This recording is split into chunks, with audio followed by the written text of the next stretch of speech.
So before this video starts, I'd just like to thank you guys for subscribing to my second channel. I've got nearly 300 subscribers after one day and one video. So, as I said in yesterday's video, when this channel does hit 500 subscribers, I will be doing a 75,000 VC or $20 PSN card giveaway or Xbox One card giveaway.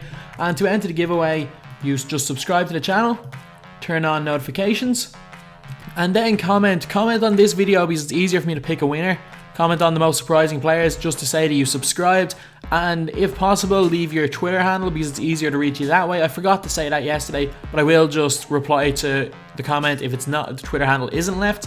But so yeah, just comment saying you subscribed and leave your Twitter handle, and I'll be doing that giveaway once I hit 500 subs. So anyway, now let's get on to the video. What is going on, guys? DBG here, and in this video I'm going to be telling you guys pretty much how to build the perfect MyTEAM to win in MyTEAM Online at any budget. And this isn't for people that have millions of MT, because obviously if you have that much MT you can just buy all the best players. This is for people that have got a budget between maybe 20k to around maybe 200k. That's really what I consider a budget squad right now, and I'm going to tell you guys what to use at each position. At the point guard, the most important thing is that your point guard can defend, because other teams are going to run everything through their point guards, and inevitably you will as well, is that they can defend and also that they have the ability to get to the basket and shoot a little bit. They don't need a three, but they need a mid-range shot. So for that reason, for me, I personally use Sleepy Floyd, Kevin Johnson or Rondo, because Rondo, obviously the Hall of Fame dimer, helps a lot with him. Kevin Johnson's dunk is better and Sleepy Floyd's jump shot is better. But if you're on a cheap budget, if you're on a really cheap budget, a player like, where is he? Daniel Gibson is perfect. So Daniel Gibson has got a really nice mid-range and three-point shot. He's got a good driving layup of 90. He's got good on-ball defense of 84. His speed, he's really fast, really fast. That's another really important stat, is his speed. And he can dunk a little bit with 95 vertical and 70 driving dunk. So other players I would use if I was on a big budget are likes of our shooting guards, to be honest. I could use a Zach LaVine in there. I could use a Malcolm Brogdon in there. They all work really well at the point guard position because their ball handling is really good. They're all semi-decent defenders except LaVine. They can all attack the basket and shoot from mid and three, which is what's needed, because realistically the point guard is your most important position. If you have a point guard and a bunch of guys who can defend and dunk, you still have a chance. So point guard, you got to get someone who you can run your offense around, and that's why I'd go for something like this on a budget. But with my team, I run with Sleepy Floyd. Realistically, at the 2 and the 3, you just need spot-up shooters. But the fact that 2K have released so many cheap spot-up shooters that are slashers as well helps an unbelievable amount. What I'm not going to tell you to do is go for instantly the highest rating. So you may buy a CJ McCollum and hate his release, but you may go to shooting guards and look at the rubies and see a Quentin Richardson for 3,000 MT, and you might be able to shoot 80% from 3 like I do with him, because his release is nice. And also, there's players like Norman Powell's a good card to use. You can use LaVine at the 2. Tim Hardaway Jr. is personally my favourite cheap one, because he just shoots the absolute lights out. Like, I jack shots with him, he's still shooting 60%. Good shooting badges. And the thing is with most of these shooters, if you look, cards like this can drive as well. An 85 driving dunk with good speed. So a lot of the 2 guards you can pick up for really cheap, like 2KMT, are slashers and also are able to shoot the ball, which is perfect, which is just what you need. Because the point guard's going to have the ball in his hands the majority of the time. You just need players that can score quickly when they get the ball. You need players that teams can't help off. You need players that can hit jump shots and drive, that's it. And at the 3, if you have a decent amount of MT, you can use someone like a Paul George, Paul Pierce. There's a lot of other ones like Diamond Kawhi Leonard, Diamond George Gervin, a lot of other really good players. If you have a mid-level, about 100 to 200k, Steven Jackson's great to pick up. But if you're on a really small budget, you can't go wrong with Trevor Ariza. Trevor Ariza has got 92 open shot 3. He's also got a really nice driving dunk of 85.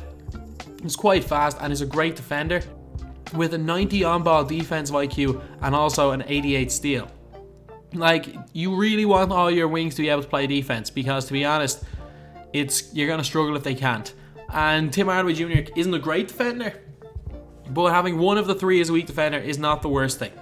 At the 4, Really, what I use with my power forward, I like a really versatile player. A player who can do everything on the floor. Someone who, if we're stuck, say if they're playing a Rondo, a point guard, and because how overpowered steals are, they can strip people constantly. So if we're stuck, the power forward might have to end up taking the ball up the floor. And we also need someone to spot up and shoot, because as everyone knows, 5 out is the most deadly tactic. If you can use it right, it is the most deadly tactic to use in my team. So personally, if you have the MT, I would use someone like an Antoine Walker. An Antoine Walker card, because he's got literally one stat under 80. I think, what's the stat under 80? Yeah, standing dunk. And contact dunk. He's got 2 stats under 80. Like one of the most well-rounded cards in the game. You can also use a player like a Wes Unseld here, but I don't really like his release, so I don't really use him much. Players like Rodman as well, again, for the same reason as Unseld, even though Rodman is an unbelievable defender. But yeah, I'd use someone like Antoine Walker. If you're on a mid-level budget around 200k, Bob Pettit's perfect to use in this position. But if you're on an extreme budget, Marquise Chris would have been the best, but he's gone up a little bit in price. Same with Jabari Parker. So there's not a lot that you can use at that really cheap budget. So you can go down to the small forwards and you can pick up somebody like a Giannis Antetokounmpo who can play 1 through 5 because he's 6'11". I know he's about 10k MT right now, but trust me, this card is worth it. But at the same time, I would wait and see maybe if you could snipe a Jabari Parker, because this card, for some reason, rebounds really well. He's got good post hook, post fadeaway, great shot mid, great shot 3, and it's just an all-around beast. And at the 5, really, this is the one position where it depends on your playstyle. A lot of people like using the likes of Yao Ming because he's tall, he's just glitchy, and he can shoot mid-range shots. Then there are people that like cards like JaVale McGee for lob cheese. There's also people, I'm not sure if I even have any of his cards, but there are people that use players like Hassan Whiteside, DeAndre Jordan, players that can't shoot a lick but can just jam. But then there's my tactic. My tactic is the shooter. The 5 out shooter in the post, and players like Marcus All are perfect for it because they also do have 96 post hook, post fadeaway. All around centers work really well, like players like Marcus All. If you're on a budget, at a mid-level budget, Miles Turner works perfectly. Really nice post hook, post fadeaway, 96 open shot mid, 88 open shot 3 with great defending. And if you're on an extreme budget, there's nothing wrong with going for someone like a Sapphire Nikola Jokic, because he actually can work well there in pretty much any seed, as well as maybe if you're on an even bigger budget, an Emerald Miles Turner, because he can still shoot the ball well. He doesn't have the post hook and post fadeaway of the Amethyst, but still really good. So in my opinion, a team, obviously I wouldn't go into MyTEAM Online with this team in the Pink Diamond League. But to be honest, if I did go into it, I still would think I would have a chance to win. So now I'm going to go over the tactics of how to win in MyTEAM Online. Not just the team, how to use the team that I've built. So we get a score on this first play here. We haven't started off the game well because we've been doing this a lot. We get really bailed out by the rebound, but it's what you do not want to do, and it's take quick shots. I took this shot 5 seconds into the shot clock, and if you're getting a shot this early, there's no point shooting a jump shot. If you're open enough to get a score this early in the shot clock, you should be going in for a dunk, shoot the higher percentage. But normally if you're rushing shots, especially rushing threes, this is exactly what's going to happen. You think you're more open than you are, you end up being contested, and you end up shooting a low percentage, you end up missing a lot of these shots. So as you can see from this play here, there's a huge gap right in the middle of the key. If you use the players that I've suggested, this should be a guaranteed score, because you're either A, going to go right to the basket with Sleepy Floyd and get an open dunk, or B, one of their post players is going to help in. You've got 2 shooters in the wing for a wide open 3-point shot. As you can see in the actual play, we do go to the basket, they don't help in at all, and we have a wide open dunk with Sleepy Floyd. So one of the biggest things in 2K is knowing when to pass and when to go to the basket. As you can see here, from looking at George Gervin decides just not to defend Steven Jackson. And because of this, I know even before I go to the basket, even when I'm not near the basket, that Jackson's going to be open. As I can see there, I don't even consider shooting it. Jackson's wide open in the corner, and with a nice release, that's going to be green every time. Next tip is always take the easiest shot. As you can see here, this was going to be quite a difficult shot. Because of the way animations are in 2K, this would have been a difficult shot for Antoine Walker. But he then passes it straight to Marcus All because of how bad 2K's defending is, and Marcus All gets the easy dunk. And this is going to be, without doubt, the most important tip that I give you here. And this tip is to always have a plan B, plan C, plan D, however many plans you think you need to win. You need to have game-changing players that you can play for a couple of minutes each game. Like David Thompson plays maybe 5 minutes a game for me a lot of the time, but when he does, he takes over because I run everything through him. Even if you are playing this tactic, have slashers that can't shoot to play a couple of minutes. Have inside players like Marc Gasol.